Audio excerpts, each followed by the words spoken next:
Last week, I was stretching on my yoga mat, and when I folded forward into a hip stretch, I just started crying. Not sad crying, not happy crying, just tears flowing. I do wear my heart on my sleeve, but there was no story, no memory, no reason my mind could explain. And then it hit me. My body was releasing something that my brain never stored. In the next few minutes, I'm going to show you exactly where your body stores memory, and it's not where you think. I'm talking about your fascia, your gut, your bones, your womb space, your heart. These aren't just body parts, they're living archives. And once you understand how they work, you'll finally know why you cry during massages, why certain places feel like home, and why your body knows things before your mind does. This is going to change the way you see healing forever. So let's get going. Okay, so I need to tell you about a very impactful experience I've had that changed a lot for me. It was early last year. I was working with my acupuncturist, and he was doing his thing. And after a while, he asked me to do something really simple. He said, place your hand on your belly and take a deep breath and just notice what comes up. And so I did just that. And within seconds, I felt this enormous wave of grief run over me.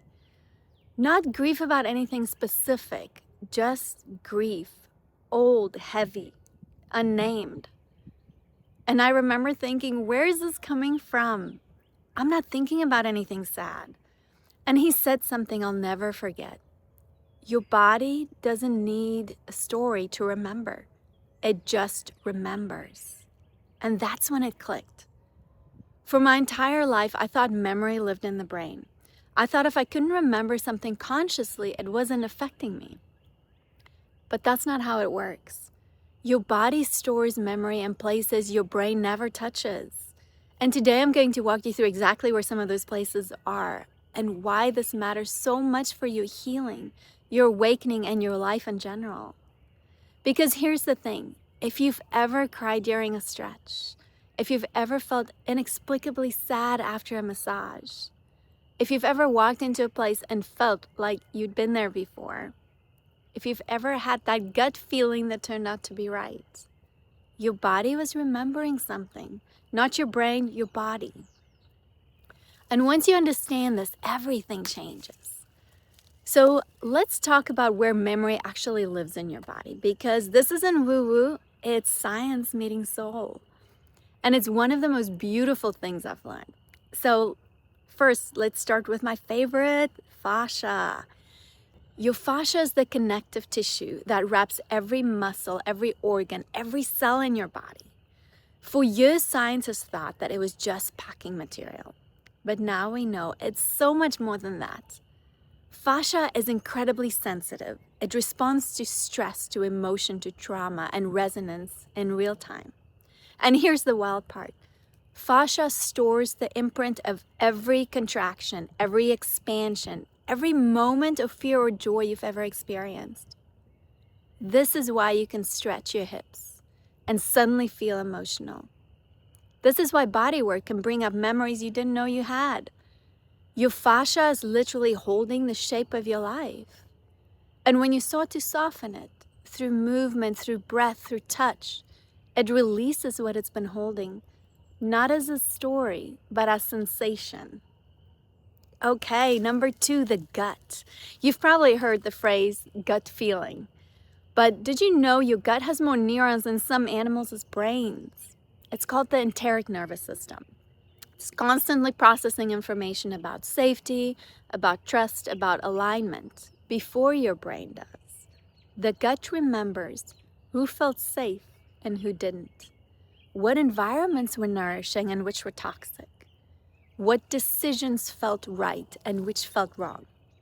And it stores all of this as sensation, a tightening, a drop, a flutter.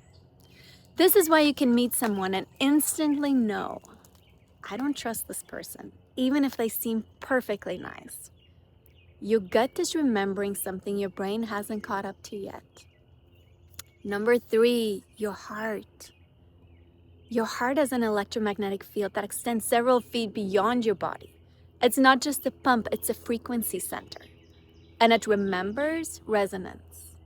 Your heart knows who you've loved, who you've lost, what felt true and what felt false. And when you encounter a frequency that matches something your heart has known before, a person, a place, a song, it responds, not with thought, but with feeling. This is why you can hear a song from 10 years ago and suddenly feel exactly how you felt back then. The heart is remembering. Number 4, your bones. Bones are ancient. They're slow. They're deep. They're grounded. And they carry memory that goes beyond this lifetime. Ancestral memory, past echoes, deep time. This is why some people feel a pull to certain lands they've never been to. This is why you might feel a heaviness in your bones during certain seasons or transitions. Your bones are remembering something older than your conscious mind can access. The 5th and the last one, your womb space. Even if you don't have a physical womb, you have a womb field, an energetic center of creation and deep knowing. This space holds memory of love and loss, creation and grief, of lineage and legacy. And it speaks in waves, in warmth, in contraction and bloom. When you feel a stirring in your womb space, a tightening, a softening, a pull, that's a memory moving, not a story, sensation. Now here's why all of this matters. If you're on a spiritual journey, if you're awakening, if you're remembering who you truly are, you've probably noticed something. Talking about your trauma doesn't always heal it. You can understand something intellectually. You can process it in therapy. You can journal about it for years and still feel stuck. And that's because memory isn't just in the mind, it's in your body. And your body does not heal through understanding. It heals through release, through softening, through movement, through breath, through touch, through being witnessed in its sensation, not its story. Let me tell you what happened when I finally understood this. I've been working on a specific trauma for years. I had talked about it in therapy. I had journaled about it. I had done all the cognitive work, and I thought I was healed. But then I went to a somatic session, and the practitioner had me do a simple exercise.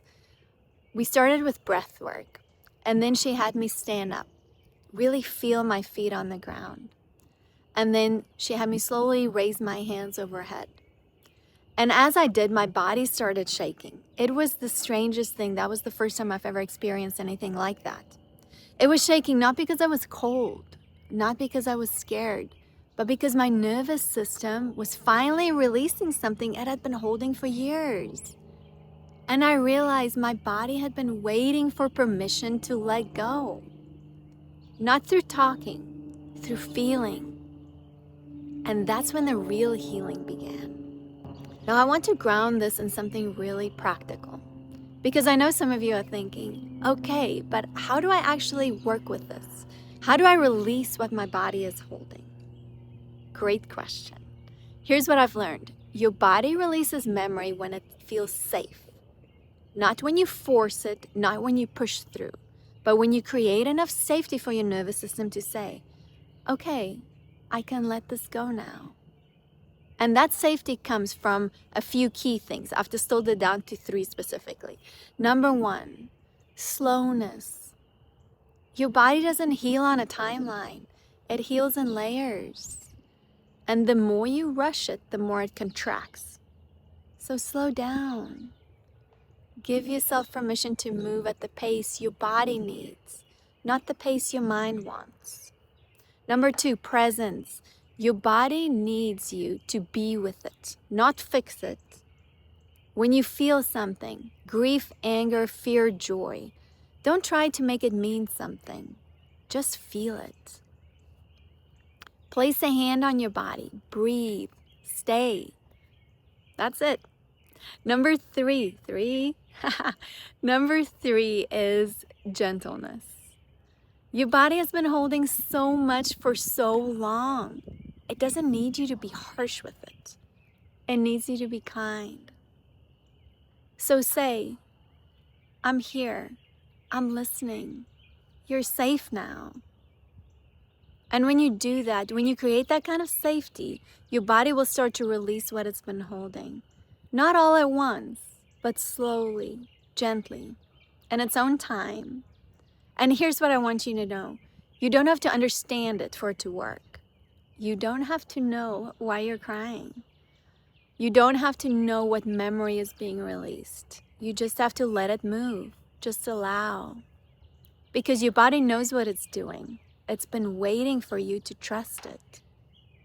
So here's what I want you to do. Right now, if you can, I want you to place one hand on your heart and your other hand on your belly. And I want you to take 3 slow breaths. In through your nose, out through your mouth. And as you breathe, I want you to notice, what does my body feel like right now?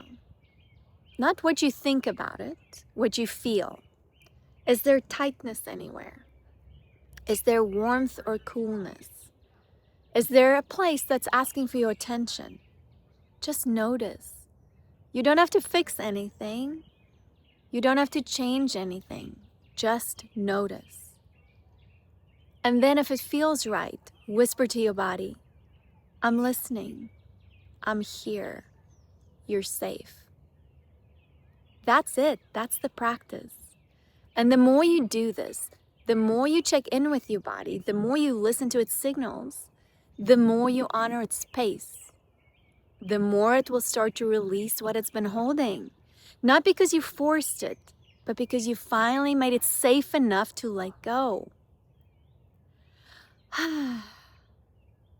So here's what I want to leave you with today. Your body is not a vehicle for your mind. It's a living archive. A living archive. It holds memory in your fascia, your gut, your heart, your bones, your womb. And it's been holding these memories, some from this lifetime, some from before, waiting for you to listen. Not to analyze, not to fix, just to listen. And when you do, something miraculous happens. You start to heal in ways talking never could. You start to remember things your mind never knew. You start to trust yourself in a way that feels ancient and true. And that is the beginning of real awakening. I want you to walk away from this video knowing this. Your body is not the obstacle to your healing. Your body is the doorway. And the more you trust it, the more it will show you the way home. Let this land gently. Take what feels true, and I'll see you next time.